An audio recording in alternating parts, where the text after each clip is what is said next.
Kemudian sesudah lewat beberapa hari, waktu Yesus datang lagi ke Kapernaum, tersiarlah kabar bahwa ia ada di rumah. Maka datanglah orang-orang berkerumun sehingga tidak ada lagi tempat, bahkan di muka pintu pun tidak. Sementara ia memberitakan firman kepada mereka, ada orang-orang datang membawa kepadanya seorang lumpuh, digotong oleh 4 orang. Tetapi mereka tidak dapat membawanya kepadanya karena orang banyak itu. Lalu mereka membuka atap yang di atasnya.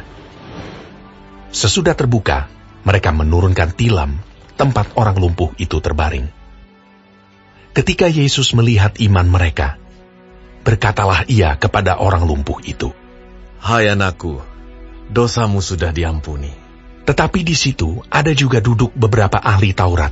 Mereka berpikir dalam hatinya, "Mengapa orang ini berkata begitu? Ia menghujat Allah. Siapa yang dapat mengampuni dosa selain daripada Allah sendiri?" Tetapi Yesus segera mengetahui dalam hatinya bahwa mereka berpikir demikian. Lalu ia berkata kepada mereka, "Mengapa kamu berpikir begitu dalam hatimu? Manakah lebih mudah mengatakan kepada orang lumpuh ini, 'Dosamu sudah diampuni,' atau mengatakan, 'Bangunlah, angkatlah tilammu dan berjalan'? Tetapi supaya kamu tahu bahwa di dunia ini, Anak Manusia berkuasa mengampuni dosa." Berkatalah ia kepada orang lumpuh itu, "Kepadamu kukatakan, bangunlah, angkatlah tempat tidurmu, dan pulanglah ke rumahmu."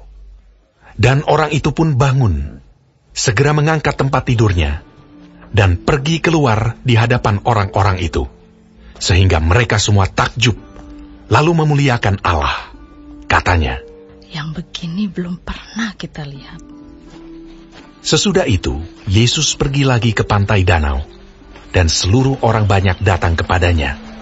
Lalu ia mengajar mereka.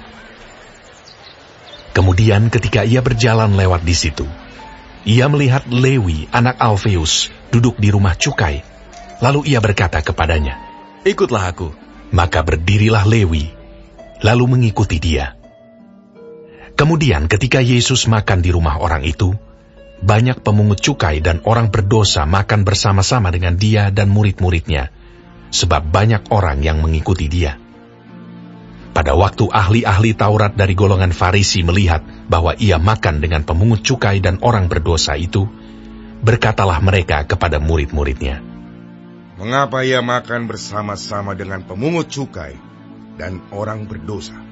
Yesus mendengarnya dan berkata kepada mereka, "Bukan orang sehat yang memerlukan tabib, tetapi orang sakit.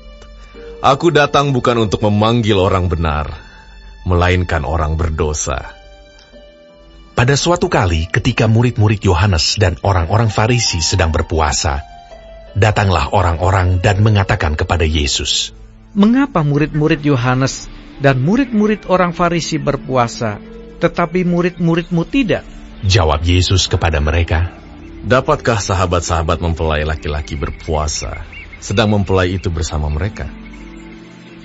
Selama mempelai itu bersama mereka, mereka tidak dapat berpuasa. Tetapi waktunya akan datang mempelai itu diambil dari mereka, dan pada waktu itulah mereka akan berpuasa. Tidak seorang pun menambalkan secarik kain yang belum susut pada baju yang tua, karena jika demikian, kain penambal itu akan mencabiknya. Yang baru mencabik yang tua, lalu makin besarlah koyaknya. Demikian juga tidak seorang pun mengisikan anggur yang baru ke dalam kantong kulit yang tua, karena jika demikian, anggur itu akan mengoyakkan kantong itu, sehingga anggur itu dan kantongnya dua-duanya terbuang.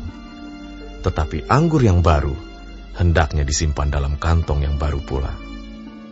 Pada suatu kali, pada hari Sabat, Yesus berjalan di ladang gandum, dan sementara berjalan murid-muridnya memetik bulir gandum.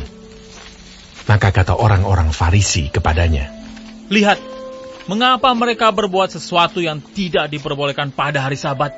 Jawabnya kepada mereka, "Belum pernahkah kamu baca apa yang dilakukan Daud ketika ia dan mereka yang mengikutinya kekurangan dan kelaparan, Bagaimana ia masuk ke dalam rumah Allah waktu Abiatar menjabat sebagai imam besar, lalu makan roti sajian itu yang tidak boleh dimakan kecuali oleh imam-imam, dan memberinya juga kepada pengikut-pengikutnya.